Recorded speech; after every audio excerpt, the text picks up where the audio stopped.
Om Shanti, Shanti, Shanti. Like last class, we described about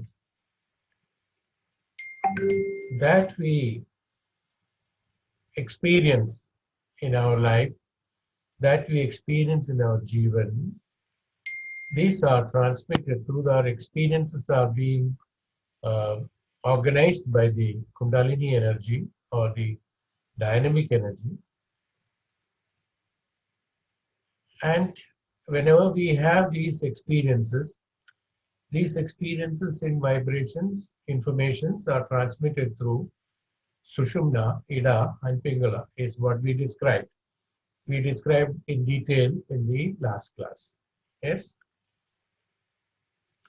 So we get these informations onto our uh, third eye chakra, static energy, or the third eye, or the consciousness, where in the consciousness these are identified and these are analyzed, and the right experiences or the experiences, whatever is necessary, is documented, and this is how they store all these informations in our udana, and which is the cause or the causal body or karana sharira for our rebirth. This karana sharira is also avyakta, and in this avyakta, all these are documented, and from this documentation, it further transmitted into Sukshma Sharira, because Karana Sharira also will be uh, merging with the Sukshma Sharira, and then only we leave from here. I mean, the Sharira leaves from here, and all the informations are kept in the Sukshma Sharira, and inherent is the Karana Sharira, and from this Karana Sharira only, all these informations are being passed, and when a rebirth is being taken place based on these experiences. And this Karana Sharira, as I told you in the beginning also in certain other classes many number of times, I just remind you, because we are anyway more or less revising certain things by a few, 2, 3, 4 shlokas only left for in this dhyana. So better to remember and remind. These experiences are documented in our inner self, which is called the Sukshma Sharira. And Karana Sharira is the cause which is creating all these memories stored and then transmitted into the language that is understandable by the Sukshma Sharira. And the Sukshma Sharira is the one which is keeping them and is the cause for our rebirth. And when we are again born, reborn, this Karana Sharira is again reproduced and reconnected from the Sukshma Sharira, and both of them, the Sukshma Sharira as well as the Karana Sharira, are compared to Sthula Sharira. Sthula Sharira is visible. The other one is known as Avyakta. Now, why I said about the Avyakta, because that it is not Vyaktam, it is not clear. Even when I am speaking to you now about the Karana Sharira and Sukshma Sharira, you are only in a position to listen to me and believe. That's all. Yes, there is a Karana Sharira and there is a Sukshma Sharira. And this cannot be seen by you. Somebody can argue on that. Please show me where is Karana Sharira and where is Sukshma Sharira. It is not possible for this Sthula Sharira to visualize this Karana Sharira and Sukshma Sharira. That is why it is known as Karana and the Sukshma. Karana is the cause, the causal body. The cause for all the just that experiences that is being experienced through our lifetime is in a way transmitted or stored for the purpose of experiencing and rectifying or correcting or modifying or just pronouncing them. This Karana Sharira will remember all this and then will transmit it to Sukshma Sharira. Sukshma Sharira stores them into different compartments depending upon its own classifications are there. That details we will come when we take our next Upanishad. We will be talking on that. These details will come on that, because this is a very interesting subject, as well as highly complicated, but we have to understand them. Once we understand, it is no more complicated. It's always like that. So this the link of the Sukshma Sharira and Karana Sharira are the Avyakta. They are in the Avyakta status. Vyaktada is only in the Sthula Sharira. We call this as Vyakta because it is Jagrata Avastha. In Jagrata Avastha, that we are only experiencing the externalities, as we described some time back in some other class. The externalities through our eyes, the physical eyes, we are only able to see that what is there in this physical world, and we are able to experience with the Indriyas, we are able to experience only that is what is available, in our what is that? That is available in our Sthula Bhava, in the Sthula Sharira, or in the external form. That's all. So what happens is that in externalities, this difference is there. This we will not be in a position to identify or understand in the Sukshma Sharira. In the Sukshma Sharira, the language is totally different. The language is only in sutras, that what we call it as sutras. There are particular sutras will come, like we have got Shiva Sutras, Brahma Sutras. There are only indications are there. They are in a different code. These codes have to be identified and understood. This is what is called the studies of the Vedanta, and through meditation and the Dhyanam, we will be in a position to decodify those informations that is stored in the Sukshma Sharira.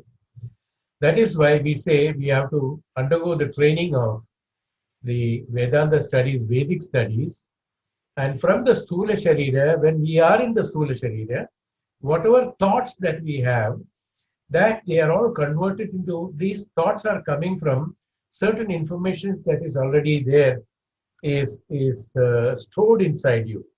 So these thoughts which are there, these have to be decodified. And after decodifying only, these thoughts we can identify. Today we are saying that the mind is totally crowded with thoughts. And we also ask ourselves, why so many thoughts are coming?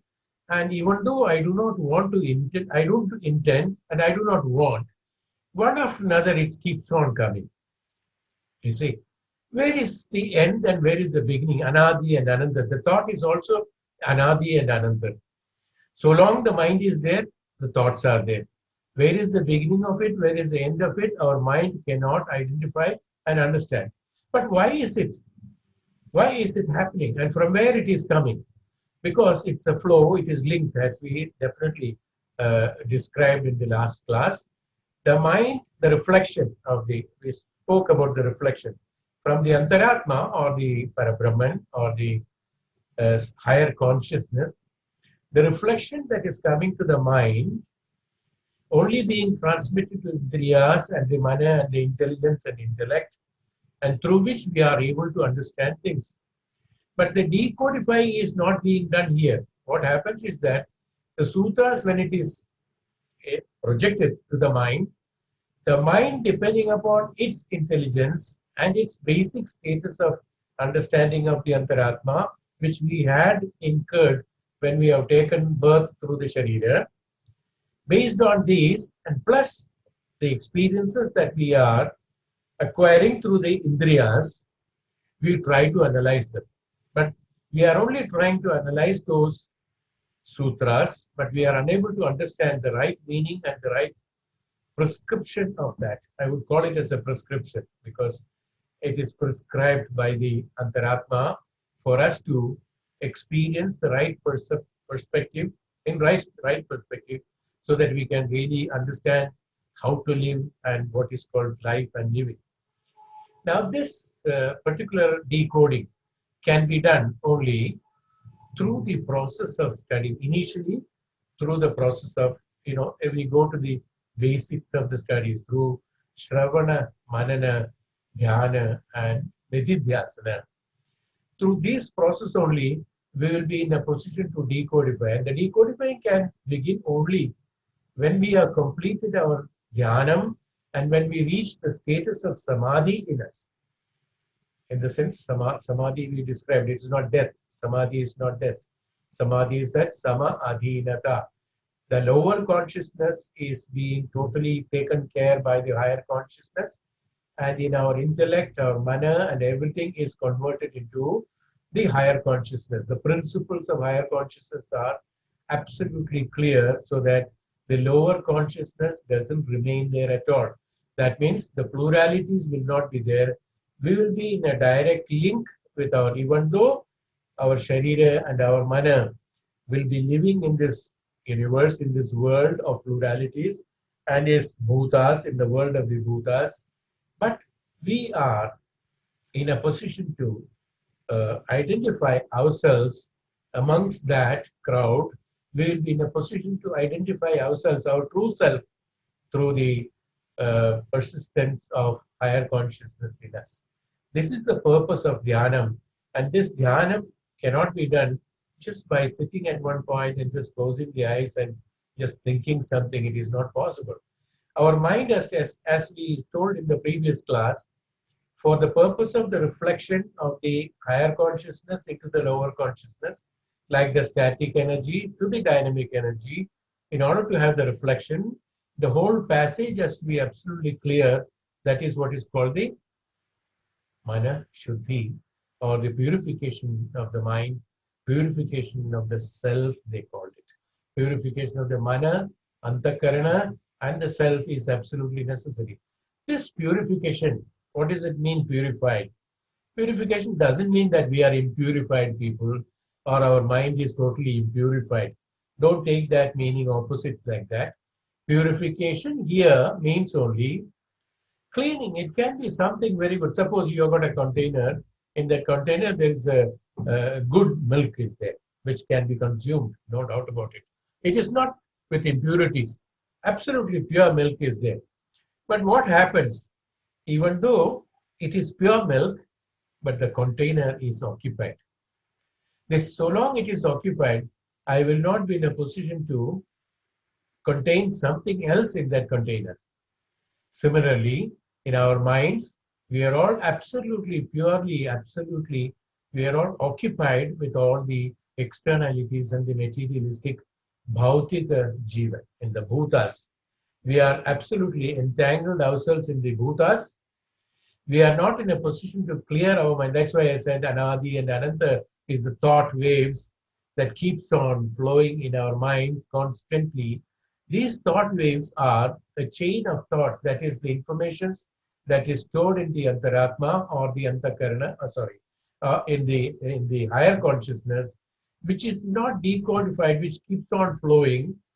But since our mind does not know about how to decodify them, there's a flow of thoughts and there's a flow of knowledge, or the flow of information, I would call it, not knowledge, flow of informations constantly being directed towards the mind, but mind being unable to identify, is not qualified to decodify these informations from the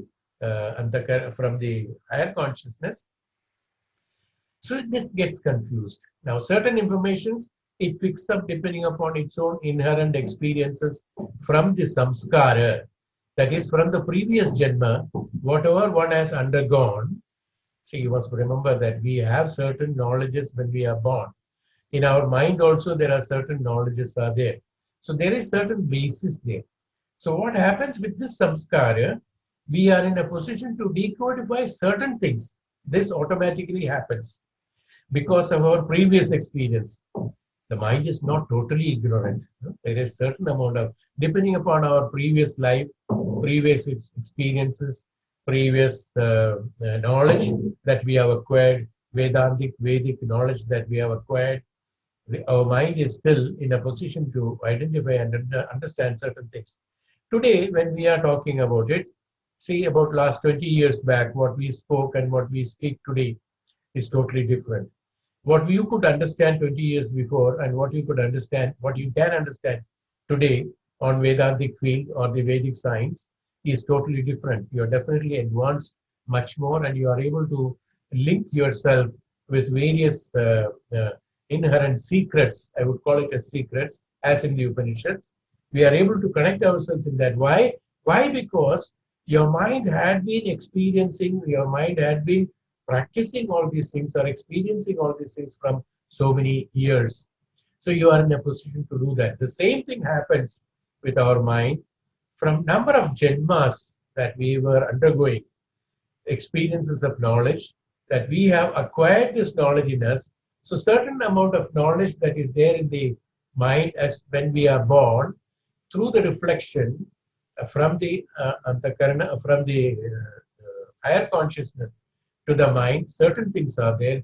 So what happens is that during the process of the continuous flow, during the process of the continuous flow, certain informations are being picked up by the mind, and then they try to understand, and then those things are being understood, and we transmit these information to the indriyas, and the indriyas analyze them, indriyas experience the external experiences, and through which we transmit these informations again to the mind. But again, what happens is that the mind still doesn't understand the analysis process, again because of the lack of knowledge in it. Then what happens? It is misunderstood, or it is half understood, or it is not completely understood. So we get confusion, we get doubts, we get lots of problems on these things. This is how it happens. Now today, why I had been talking on this subject of trying to decodifying and understanding this subject. This decodification is absolutely necessary. Otherwise, we will not be in a position to implement it in our life. Unless we implement it in our life, we will not be in a position to look for the liberation, what we call as, or to execute our karmas in the right perspective. Is why I have been talking on this.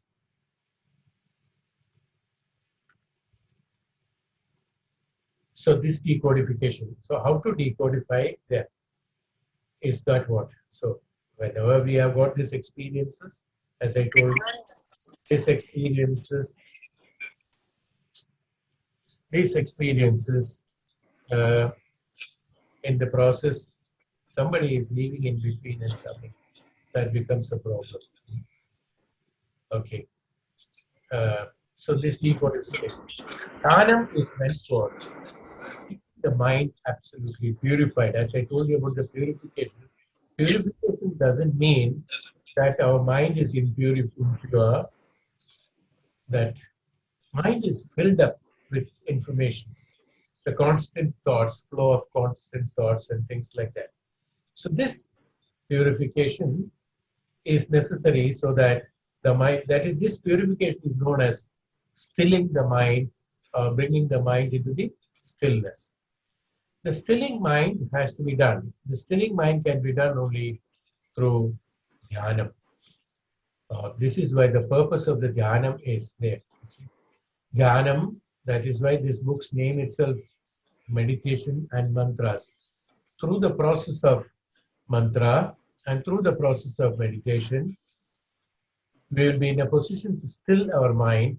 When we still our mind, we will be in a position to uh, be prepared ourselves to make our mind available for the reflections to be receiving from the higher consciousness. So we have to prepare our minds. Mind has to be there. So long there is a physical body, the mind has to be there. Let the mind be there, doesn't matter.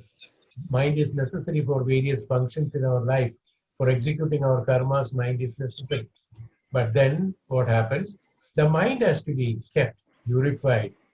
To a great extent, we have to keep our mind purified in the sense we have to keep our mind qualified or prepared to receive the reflections from the higher consciousness so that we will be in a position to regain the knowledge of the decodification of the experiences that we are experiencing in this physical world.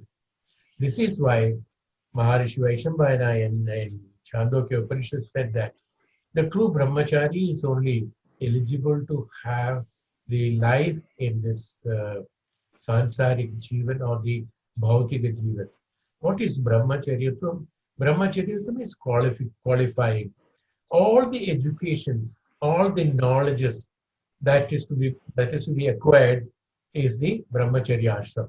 In brahmacharya ashram, the brahmachari's uh, the brahmachari's job or the brahmachari's karma is only to study.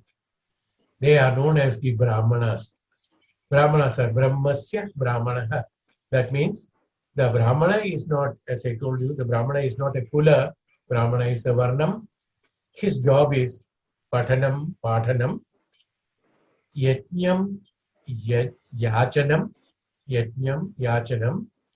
danam, aparadidam, uparadi. These are the 6 qualifications the brahmana should have. Pathanam. That the one who has to learn as well as to educate others. And then let me just check whether what is it. Yeah.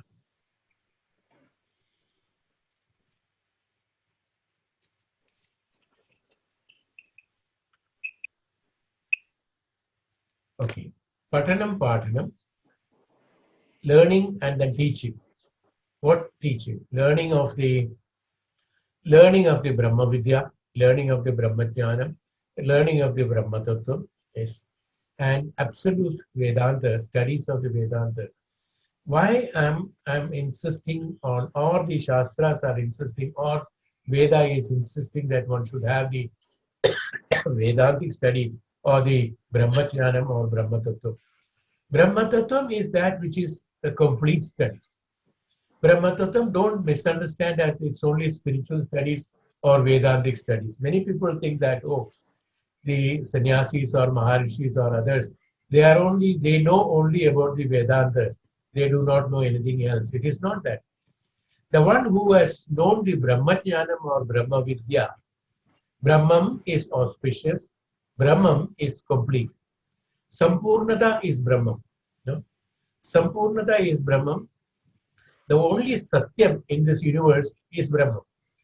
That means the only Satyam is Brahman, in the sense Brahman is supposed to be all the knowledges. So through knowing the Brahma Tattvam and Brahma Jnanam, through tapasya and practice of the Brahma Tattvam and Brahma Jnanam, he will be in a position to understand and able to deal with anything and everything. You may say that, oh, can he deal with the medical science? Today we are talking about the viruses or the coronas or the pandemic and things like yes, everything can be visualized by them. Everything can be understood by them. Everything, a remedy or the solution can be understood or can be learned, decodified from the Brahma Tattva, Brahma Jnana. So starting from the archery, from the Ausada, as I told you, Vedanga, all the Vedangas, 6 Vedangas, all, including Jyotisha or the Ayurveda and the Purana Brahmanam and the archery, the Shastra Vidya, everything can be understood from the Brahmachanam and Brahma Tattva. Is why every time they are speaking on the Brahma Tattva and Brahmachanam. So once the person is able to completely understand, completely learn the Brahma Tattva and Brahmachanam, he is in a position to identify and understand everything. That means one, he knows that during the Brahmacharya ashramam, he is able to identify and understand everything so that he can lead the living in the right manner. And during the process of living, he will be also learning all the jnanam from the bhutas, as we spoke some time back.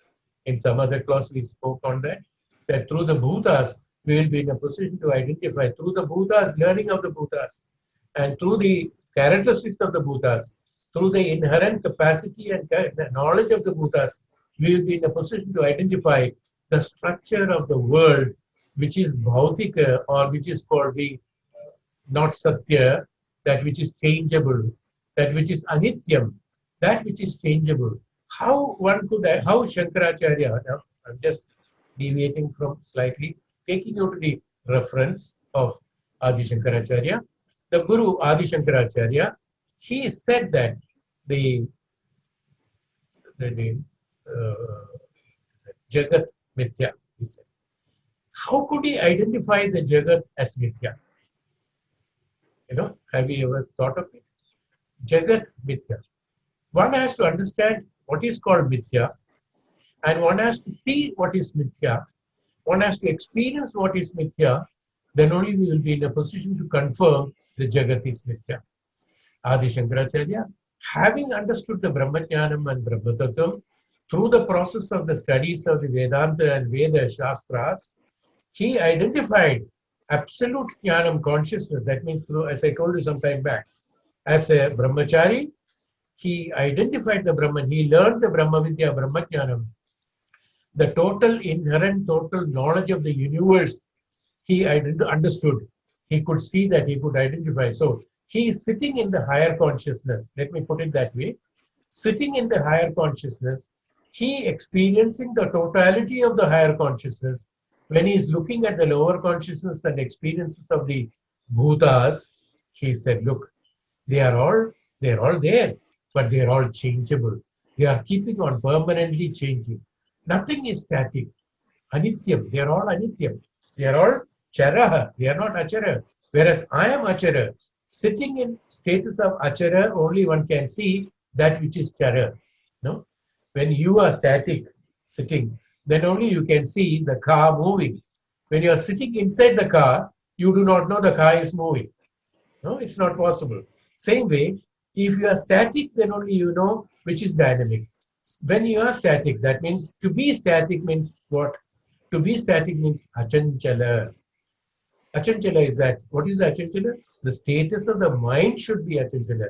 When the mind is achanchala, the mind is achara, the mind is static, where the mind is still. When can the mind be still?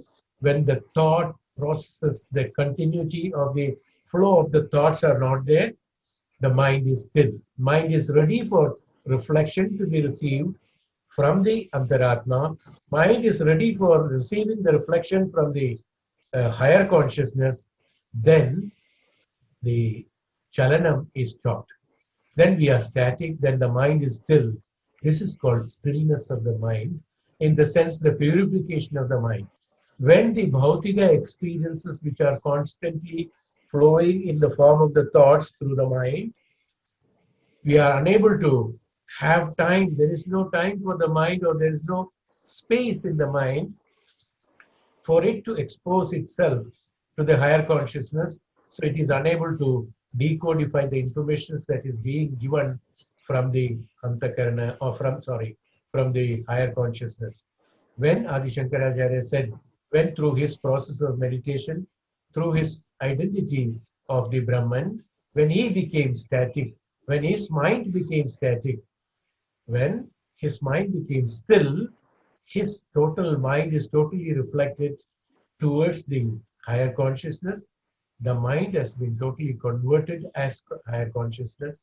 Even though he also has a mind like us, but his mind is totally converted in the status of higher consciousness, where the bhautika understandings could not penetrate into higher consciousness, penetrate in the sense to interfere into the higher consciousness, whereas the higher consciousness being the supreme, higher consciousness being the all the knowledge is inherent in it, including today's language. When we talk about medicine, engineering, classifications of any other subjects, what you are talking about, all this put together is a Brahma Vidya, Brahma Jnanam.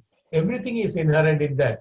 So what happens? Anything and everything that is experienced by the Indriyas and by the mana, from the bhuta, from bhautikata, or from the experience of the worldly objects and the worldly experiences, these could be people like Adi Shankaracharya, or who are in the static status where the stillness of the mind has been achieved. These experiences of bhautikata could be easily decodified, identified by the antakarana, and whatever necessary experiences that are there could be identified and absorbed into the system. And then what happens? A path towards what is the necessity of this identification? What is the when a Brahmajnani, Brahma Tattvam has already been learned? He knows all the Brahmajnanam, Brahma Tattvam. Why Vaishambhayana, Maharshi Vaishambhayana said Brahmachari is eligible for the Loka Jivita? No. Why did he say that? What for? Why a brahmachari should lead a bhautika jiva again? He already having understood the brahmajnanam. Why should he have a Why should he have a bhautika jnanam again? Yes, this question does it come to our mind? Yes, it comes to our mind. So, what is the necessity? Is because whenever the brahmachari who is sitting, who is posted, who is nityam in the higher consciousness, when he is experiencing the worldly experiences, from these worldly experiences, he is in a position to decodify from the jnanam, the analysis of the mind, the analysis of the subject through the mind will be done by the higher consciousness. So whatever is there, through the process of living, because of certain karmas, he is supposed to undergo certain karmas, is why he has taken a sharira and a birth. So he has to undergo a process of karma, and while executing this karma, whatever experiences that are coming, unlike us, unlike the common man who enjoys the karma bhala and creates vasanas in him, whereas in a brahmachari who has identified the brahmajnanam, brahma tattvam through the higher consciousness, he decodifies the higher consciousness, he identifies and then analyzes with the decodified Brahma Tattvam, Brahmajnanam, the Bhautika Tattva that has been earned or that has been understood by the Brahmachari during the process of living in this world, and he could, what for this identification? For the purpose of liberation. He is in a position to identify these Bhautikata, or most of the Bhautikata are Anityam. They are only meant for experimental experiencing, because there are certain categories of people who have to undergo the process of the karma yoga. Everything is karma. Even thinking is karma. Having mana and thinking is karma. Thinking of the God is also a karma. Everything is a karma. So through the process of the karma, whatever one is acquiring, this is identified and analyzed by the higher consciousness, who is a person who is a brahmachari. He identifies them. He analyzes the bhautikata through the higher consciousness, and then he is in a position to easily understand and easily accept, easily perceive that they are all anityam. So let me have the liberation. So he understands they are all no more necessary for him. Whatever is necessary for him through the bhautika experience, he acquires it in the knowledge, and the others are rejected, and he doesn't create any vasana. He doesn't create any vasana because he has got the jnanam from the higher consciousness. We create vasanas, we create karma, we are attached to karma balas, we are attached to people because we do not have the jnanam. We are ignorant. When we are ignorant, we get attracted and attached to all the jnanam, whereas in the higher consciousness, one who is sitting, who has understood the Brahmajnanam, Brahma Tattvam, whether it is medical science, whether it is physical science, whether it is communication, whether it is IT industry, or artificial intelligence, anything and everything could be identified through this Brahmajnanam and Brahma Tattvam, and then he is in a position to analyze this knowledge and could reject them, that they are no more necessary for him, or they could liberate himself, not getting attracted and attached to that. Even though there may be certain things, let me put it that way, there may be certain things that he wants to attain, or he has to attain. So he will attain that, and rest he doesn't get attracted to, and there is no more attachment or attraction towards that, and there is no more vasana towards that, is how he is in a position to get mukti, moksha, liberation.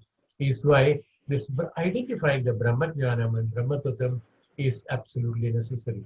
So what we discussed in the previous chapter or previous shloka, that we gain the experiences that we have, we gain these experiences, we gain these experiences uh, uh, and identify them and trying to analyze them so that we will be in a position to, what is the process? The purification of the mind is the purpose why we are gaining all these experiences.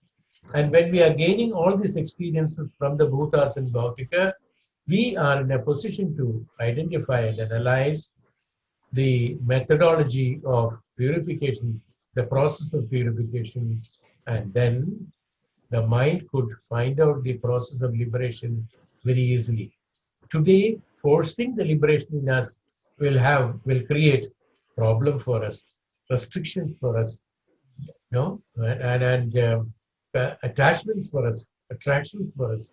Whereas after having the knowledge and we automatically renounce the renunciation process, the process of the renunciation happens through the jnanam or through the knowledge, and is how and what why the purpose of identification of the experiencing or the karma is necessary, and the dhyanam or the meditation is absolutely necessary in order to identify ourselves and purify our mind, and then through the higher consciousness we are in a position to decodify the knowledge from that and then get liberation, process of liberation.